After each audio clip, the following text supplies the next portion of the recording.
Olá, seja bem-vinda, bem-vindo para mais um bate-papo super informal. Aqui é um bate-papo que a gente vai conversando. Tem vários papos como esse aqui no Collab Gov Summit. A gente está debatendo muito sobre gestão pública, sobre inovação. Recentemente eu conversei com Tabata Amaral sobre astrofísica. E a gente vai conversando sobre um todo para ver como é que a gente pode influenciar para melhorar a vida das pessoas no Brasil.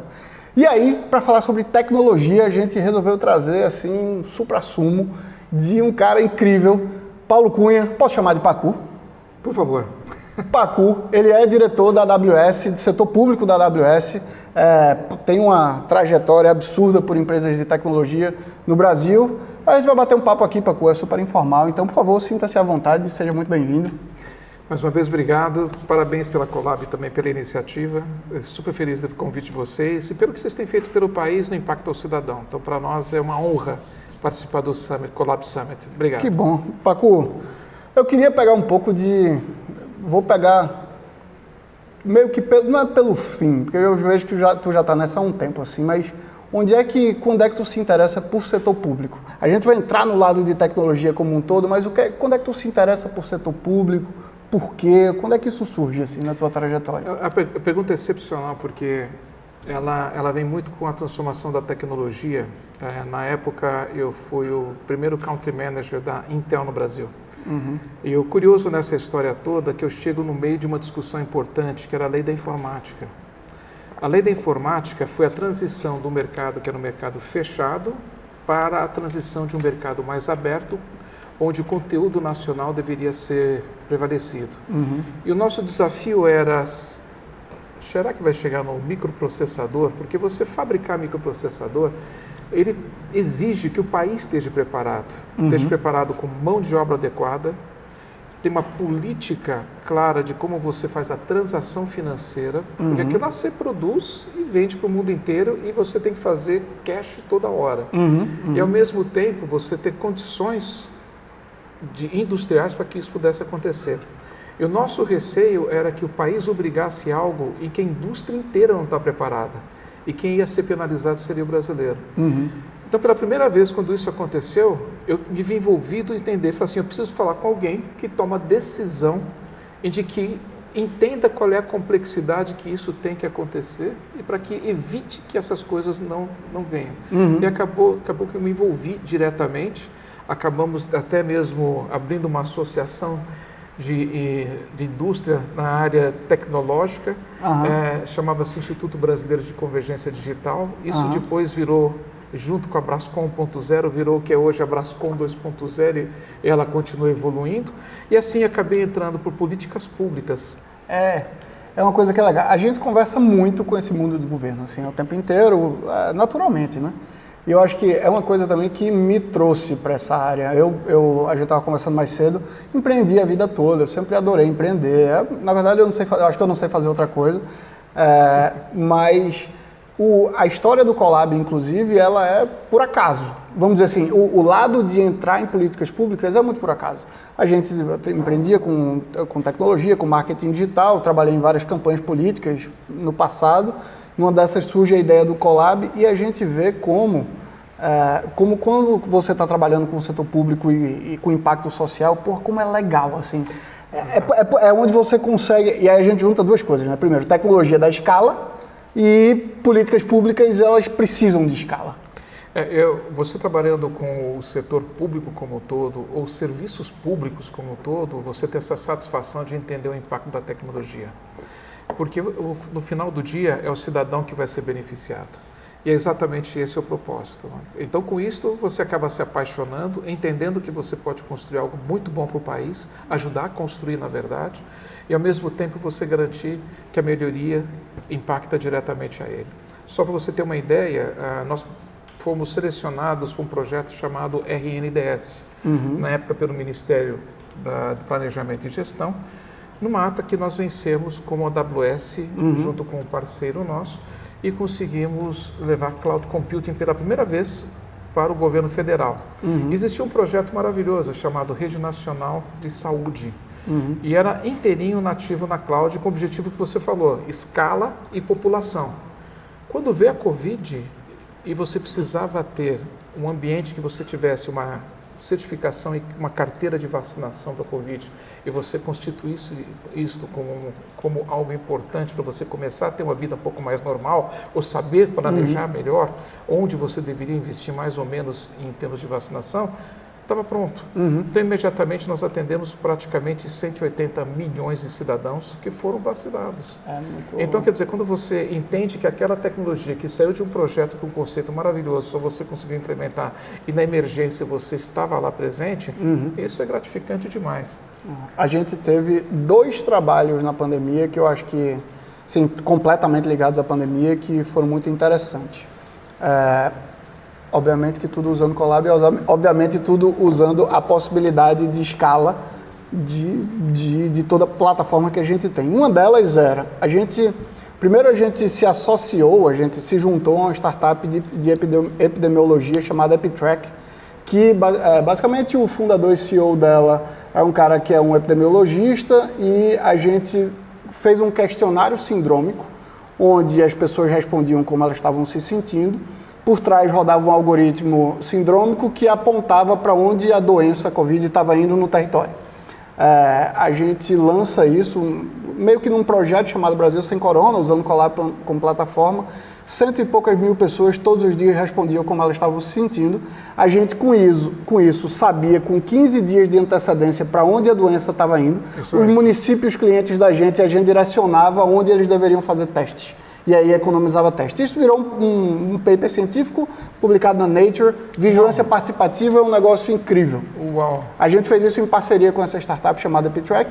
Inclusive, tem uma entrevista do CTO da AWS com o fundador dela, que é o Onício Leal, e a gente comprou essa startup. E hoje a gente usa vigilância participativa em projetos da gente. Essa foi a primeira coisa, assim, meio que incrível que a gente fez ali durante a pandemia. Bem interessante, principalmente nas cidades de Caruaru e Teresina.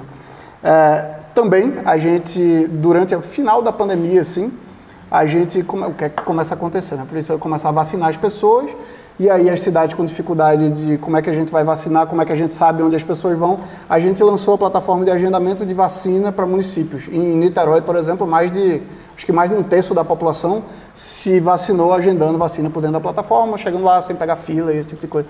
E aí você vê um impacto muito legal, assim, né? Que só a tecnologia tem essa capacidade, assim. Sem dúvida. Você colocou da escala e ao mesmo tempo da precisão. A escala com precisão, 2 coisas completamente distintas. Uma coisa é você dar escala e outra é você tentar precisão. Teoricamente, até uma perde a outra, né? Em teoria, mas quando você entra com a tecnologia de nuvem, você consegue trazer exatamente as 2 coisas juntas. Que a maior disruptura que você tem em uso de nuvem é exatamente esse fit que nós discutimos, escala com precisão. Como é que tu tem visto, Pacu, falando em nuvem? A AWS, o maior líder de nuvem do mundo, e a gente está falando do setor público. Vou falar aqui dos 11 anos de Colab. No começo era muito complexo quando a gente ia falar de nuvem com o setor público, e ele dizia, não, nuvem não, você tem que colocar aqui no nosso data center, não sei o quê. Nós não temos data center, mas você tem que colocar no data center que a gente não tem. E hoje, sem dúvida, que esse discurso é mais fácil, assim, mas como é que como é que tu enxerga um pouco desse histórico e o que é que tu olha para frente, inclusive? Perfeito. Acho que tem 2 pontos importantes. A empresa está há 13 anos no Brasil. E a primeira empresa do grupo, hoje nós estamos com mais de 12 empresas no país da Amazon aqui dentro. Mas a primeira foi a AWS. Legal. A primeira a chegar. Naquela, quando nós chegamos, a empresa AWS Global só tinha 5 anos. Tudo muito novo. Muito recente. E não é típico uma empresa internacional colocar o Brasil em tão pouco espaço de tempo. Trazer e colocar uma filial, mais do que isso, colocou uma região, que é um conjunto de data centers logicamente formatados. Nessa história toda, quando nós fizemos isso, depois da implementação da infraestrutura nossa em cloud, é que nós saímos contratando pessoas para a área comercial, para a área técnica e assim por diante. No começo, no início, era muito interessante, porque o pessoal, quando você ia visitar o seu possível cliente ou desenvolver um possível parceiro, eles diziam para nós, eu não quero comprar livro. É mesmo? Falavam direto, mas a Amazon Web Service, eu não quero comprar livro. O que você está oferecendo além de livro? Então, nós começamos desde a educação do que era cloud computing, até o momento que nós dedicamos e começamos a ser convidados a discutir uma série de políticas públicas de uso de cloud computing. E você vê essa evolução ela acontecer muito forte nos últimos 5 anos, de 7 a 5 anos, ela realmente trouxe uma rampa muito importante. E o que tem acontecido? Você começa a entender que, como você disse, escala e precisão e com uma boa aplicação, começaram a permear principalmente nos municípios. Veja a Colab. Você entra fazendo exatamente os movimentos colaborativos de plataforma para cidadão, com impacto no cidadão, uma facilidade de gestão e curadoria de aplicação. Quando você entra desta forma, eu não quero saber muito a tecnologia que você tem, mas a tecnologia que te habilita é esta. Então, nós entramos nos municípios desta forma. Já nos estados e já no governo federal, nós tentamos por projeto. E alguns projetos foram projetos de migração. Alguns projetos você colocava, eu quero sair do meu workload, que eu estou no data center que está obsoleto e está muito vulnerável, e movíamos. Ou mesmo, eu queria ter minha aplicação e modernizar. E nós ajudávamos na modernização, sempre usando o nosso ecossistema de parceiros. Com isso, ele ganhava velocidade, diminuía o custo e ganhava segurança. Ou, que é um caso que deve se acelerar nos próximos anos, falando um pouquinho de futuro, como você está colocando, que são as aplicações nativas em cloud. Um dos estados mais pioneiros do Brasil, eu diria da América Latina, foi o estado do Ceará. Na época do governador Camilo, ele tem uma legislação do uso de cloud computing. A primeira é uma legislação passada pela Assembleia do Estado, do uso de cloud computing como prioridade em qualquer novo sistema do país, do Estado. É justamente o ir contra mesmo o que era o pensamento de 10 anos atrás, né? É revolucionário. Se você buscar no YouTube, muito provavelmente você vai encontrar no YouTube um vídeo dele fazendo uma sessão pública explicando para o cidadão o que é cloud computing. É mesmo? É uma coisa impressionante, quer dizer, a visão dele levou para isso. Então você começa a entender que pioneiros vieram. Logo em seguida você veio todo o movimento da Secretaria de Governo Digital do Governo Federal, que foi pioneiro há 7 anos atrás, começando a discutir, começando a trazer. Aí você vê municípios que começam a se posicionar desta mesma forma e aí começa um contágio. É um ecossistema que entende quais são os benefícios. E o fato de você estar no Brasil, você ter uma flexibilidade de construir uma aplicação híbrida, isso facilitou muito o diálogo. Que é basicamente, eu faço o quê? Te dou agilidade. Olha a Colab. A Colab, você cria uma aplicação, hoje, uma solicitação do cidadão versus uma aplicação, em minutos. Nós estávamos discutindo antes daqui, você fazendo uma aplicação, fizemos juntos uma aplicação que não durou 10 minutos.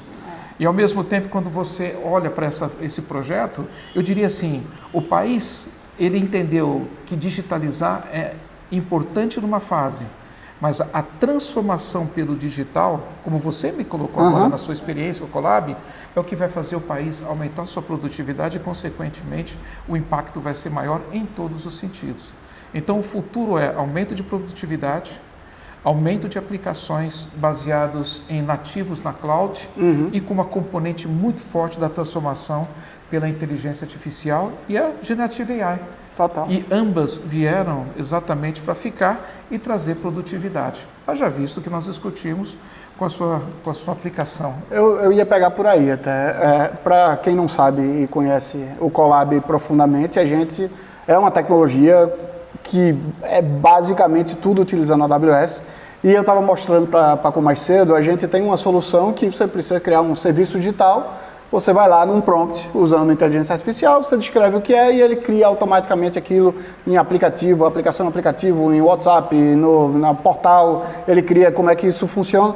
Então, assim, isso, Paco, eu trabalho com tecnologia há uns 20 anos, apesar de não ser da área de tecnologia, eu trabalho com tecnologia há 20 anos, sei lá, não sei dizer se eu sou da área de tecnologia ou não. A resposta é sim, você é. Né? Mas, assim, isso me tirou do centro, assim, que eu olhei, eu falando com o CTO da gente, eu olhei e disse, isso não é possível, assim, isso é muito transformador, porque não é só a tecnologia pela tecnologia, mas eu vou dizer que é quase que a tecnologia no componente mais humano que a gente tinha. E não é por substituição, é por capacidade, assim. E aí eu queria um pouco da tua visão sobre IA generativa, assim, sobre o impacto disso. A gente está usando Bedrock loucamente dentro do Colab, assim, mas como é que tu vê como um todo isso? E principalmente no setor público? Bom, primeiro, sem dúvida nenhuma, acho que a grande evolução da economicidade, ou seja, da queda dos valores da utilização da computação em nuvem, a precificação gerou o boom da Generative AI ou da inteligência artificial generativa. Não teria como ser de outra forma, né? É porque, na verdade, a Generative AI, pouca gente sabe, existe mais de que 30, 40 anos. Né? Algoritmos que existiam, mas não tinha custo para suportar capacidade computacional para isso. Então, conforme você vai diminuindo o custo computacional, você novas tecnologias começam a emergir porque você não tinha economicidade por trás. Então, hoje a economicidade está clara, ela veio para ficar. Então, acho que nós não temos muito o que discutir nisso. O que tem acontecido? Né? A primeira área que nós vemos de maior impacto, que isso inclui também a área de serviços públicos, é em cima de legados. Por quê? Porque você faz geração de código, atualização de código de computação legada, muito rápido. Ou seja, você dá uma produtividade que você ganha muitas vezes até 40%, 50% daquilo que você tinha antes obsoleto e consegue modernizar. O que tem de modernização? Qual que é a vantagem da modernização? A vantagem da modernização, na maioria das vezes, é não só simplificar o código, ele ser mais rápido e, portanto, ter uma resposta mais rápida do sistema, mas aumentar a questão da segurança. Sim. Que é, hoje, de longe, o maior problema que todos enfrentamos no setor público também, todas as instituições que nós conhecemos, que é a cibersegurança. Então, essa segurança cibernética, ela ajuda muito, além de ganhar produtividade. Nós estamos usando dentro de casa, dentro do grupo Amazon como um todo, então chegamos a 37%, 40% de produtividade de atualizações de códigos nossos. Né? Acho que esse é o primeiro ponto. Segundo ponto, sem dúvida nenhuma, é serviços ao cidadão. Porque imagina o seguinte, né? As pessoas, a primeira experiência que tiveram foi com o ChatGPT, a maioria das pessoas.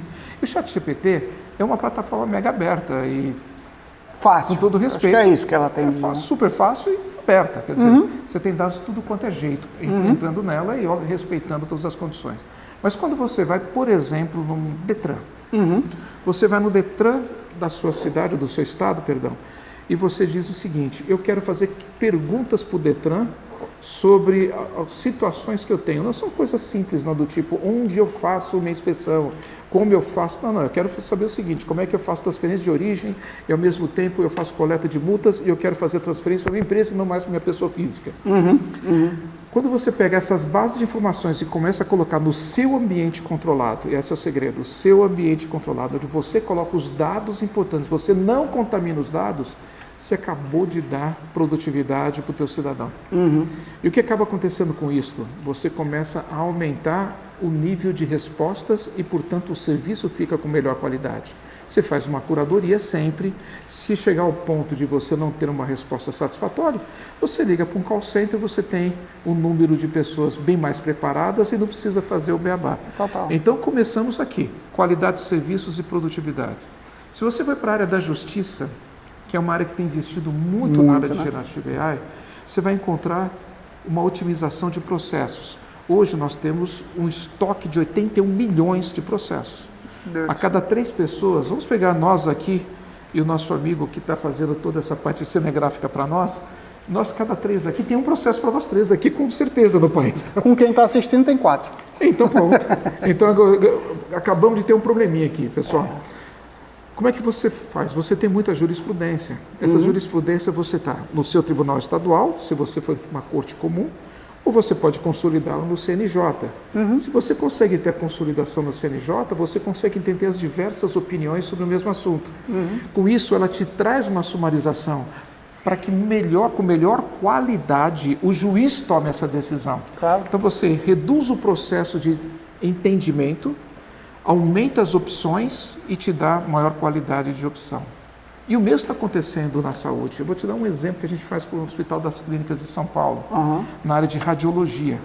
Então, no laboratório chamado InRad, nós fizemos agora, nós estamos trabalhando com um modelo, onde nesse modelo nós vamos conseguir pegar aquele vasto arsenal de diagnósticos e você imagina que você está no interior do Amazonas, no estado onde a gente sabe que tem lugares muito pequenos, mas o governador ou o prefeito da cidade conseguiu uma máquina para fazer exame de imagem, mas só tem um médico naquela cidade. Ele não tem um colega para debater com ele. Você imagina você pegar esse arsenal do Hospital das Clínicas de São Paulo, que é o maior da América Latina, com todo o conhecimento, e ele lá na ponta, ele fala o seguinte: eu estou com este quadro agora de imagem na minha frente, que é diagnóstico que eu dou. Ele recebe uma recomendação de casos semelhantes, e com algumas recomendações de possíveis diagnósticos, e ele toma melhor a sua decisão. Então, o processo de decisão de momentos críticos no poder público, ele vai dar melhoria de qualidade e nós esperamos que dê também agilidade. A gente podia criar um serviço juntos com o Hospital das Clínicas para que a gente fizesse isso, levasse isso via Colab para a população e a partir disso direcionasse para o médico do posto de saúde mais próximo. Eu não tenho dúvidas, eu fico com o meu compromisso de te apresentar com a turma de lá. Eu topo. Então, esse é o tipo de interação que a gente consegue desenvolver e sempre no modelo colaborativo. Ou seja, hoje, a partir de hoje, você acaba não tendo mais o guru. Na verdade, você tem a sociedade falando o que precisa, os especialistas se expondo mais e, ao mesmo tempo, você diluir o que diz respeito ao risco de uma decisão unilateral, uma decisão mais democrática, porém sempre dependente de um ser humano para que ele tome as decisões críticas, mas com melhor a qualidade dele, da informação que está recebendo. Eu vou aproveitar, a gente tem todo podcast que existe, aí tem aquele momento do patrocinador. Vocês vê, tem uns podcasts aqui no Brasil, tem muito podcast que aí tem a Insider, que é de camisa, a gente não tem um patrocinador, quer dizer, a gente tem um grande apoiador nesse evento, chamado AWS, não sei se você conhece, mas o nosso grande patrocinador é o próprio Colab, obviamente. Sem dúvida. Eu queria te dar 2 brindes, são 2 coisas que a gente fez aqui, que eu tenho dado para os nossos convidados super legais. Um é esse livro aqui. Esse é um livro sobre cidades sustentáveis que o Colab escreve junto com a ONU, o Habitat. Que legal. A gente lançou na Assembleia Geral do ONU Habitat em Nairobi, em 2019. O prefácio do livro é escrito, inclusive, pela secretária-geral do ONU Habitat, por esse cara aqui, que é naquela parede aqui, esse cara aqui sou eu, mas ele é sobre uma consulta pública que a gente faz, perguntando às pessoas sobre as cidades, e a gente tem os resultados de várias cidades do país. Isso vira um livro, a gente faz de 2018 até agora, continua fazendo todo ano, a gente vai fazer até 2030. Isso aqui é um presente para você. Muito obrigado, viu? E esse outro aqui, isso aqui é um livreto que não tem nada escrito, é para você poder escrever mais as estratégias da AWS, mas aqui tem: a ponte não é de concreto, não é de ferro, não é de cimento, a ponte é até onde vai o meu pensamento. Isso é a parte de uma música de Lenine, meu conterrâneo lá, pernambucano. Sem dúvida. E a gente tem essa pegada muito de democracia, de melhoria da democracia, de participação cidadã. A gente pode dizer que juntos, Colab e AWS, a gente faz o maior orçamento participativo em termos proporcionais do mundo, que é no governo do Piauí. Hoje, com o Rafael Fonteles, nosso amigo governador, a gente faz lá o orçamento participativo, onde, nesse ano, mais de 150 mil pessoas participaram, dentre 600 e poucas mil pessoas, validando o CPF dessas pessoas, dizendo que elas são reais, e elas distribuindo milhões de reais em Teresina, Parnaíba, Picos, Piripiri e Floriano. É participação democrática na veia. E aí eu estou te contando isso e tentando contextualizar, porque eu me lembro de um evento da AWS, onde, lá em Brasília, isso foi esse ano ou no ano passado, e a ajuda da AWS com urnas e com um lado de democracia. Eu queria que tu falasse um pouco sobre isso, assim. Não, sem dúvida tem sido um prazer tremendo, porque quando você tem grandes projetos, você acaba tendo o impacto muito maior, né? Como é um caso público, eu posso recomendar, nós, nas eleições há 2 anos atrás, colocamos junto com o parceiro Serpro e o parceiro Embratel, nós colocamos no ar o que nós chamamos do e-título. Esse foi o primeiro alvo dele. O e-título chegou a mais de 20 milhões de consultas, que foi um app de tremendo sucesso. É incrível, eu adoro. E acabou, graças a Deus, tendo um índice de aceitação, um índice de falha muito baixo, considerado acima do esperado. Mas o mais importante, mesmo nas vésperas, como todos fazem a consulta de véspera para se planejar para o dia seguinte, o que é natural, você vê que a escalabilidade ela foi excelente, não tivemos nenhum problema de intrusão e a segurança cibernética ela conseguiu sustentar. E conseguimos naquela ocasião também atingir um pico que foi um pico da nossa infraestrutura que está localizada no Brasil, na nossa região conhecida como América do Sul, mas ela fica no Brasil, onde nos momentos das eleições presidenciais, que é uma eleição muito concorrida, junto com os deputados federais, senadores e assim por diante, nós chegamos a um pico de 1.500.000 visitas por segundo. Ave Maria. E nossa infraestrutura baseado em gestão de conteúdo, ou seja, o termo técnico seria CDN, ela não só suportou e ela escalou de uma forma espetacular. O que nós garantimos com isso? Primeiro, que o cidadão, em tempo real, conseguia entender o que estava acontecendo. Eram emitidos boletins pelo Tribunal Superior Eleitoral e o cidadão estava recebendo. Segundo lugar, nós conseguimos garantir a certificação dele, a entrada dele e a justificativa dele também. Então, as duas partes nós conseguimos fazer uma contribuição. Mas foi interessante, porque se você for olhar o modelo você tinha uma empresa estatal como o CEPRO, garantindo que existiria a soberania dos dados que poderiam trafegar, porque uma das características da nuvem da AWS é que ela não põe mão nos dados, mas sim alguém certificado pelo cliente, como é o teu caso.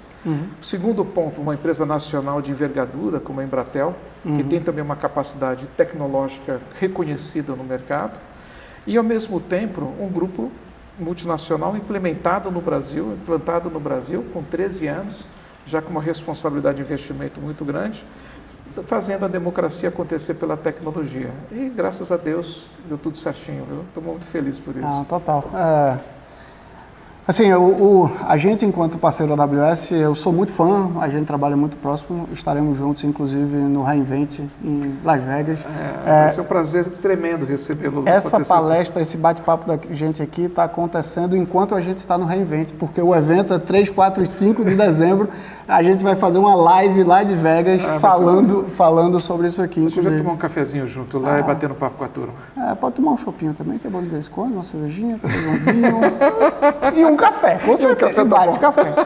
Paco, eu queria te agradecer muito. Eu que agradeço pela foi muito legal, assim, a nossa parceria é uma coisa que a gente aposta bastante, sem a menor sombra de dúvidas, e o objetivo disso aqui é levar, inclusive, para quem é da gestão pública, um pouco mais de noção sobre tecnologia, saber muito mais o quanto uma AWS está por trás, ajudando bastante, dando escala, dando possibilidade de entrega muito mais para o cidadão. A gente tem essa pegada de eu quero que o cidadão consiga sair da fila do posto de saúde. Esse é o meu objetivo, é colocar mais crianças na creche. E a tecnologia ajuda a escalar isso, e através do governo é onde a gente vai ter, sem a menor sombra de dúvidas, o maior impacto social. Queria ver se tu deixa algum recado para as pessoas, o que é que você gostaria de deixar aí como papo? Bom, primeiro eu queria agradecer tremendamente a oportunidade de estar com você no Colab Summit e você nos convidar. Agradecer por ter nos escolhido como parceiro seu. Honra e aumenta a nossa responsabilidade, pode ter certeza disso.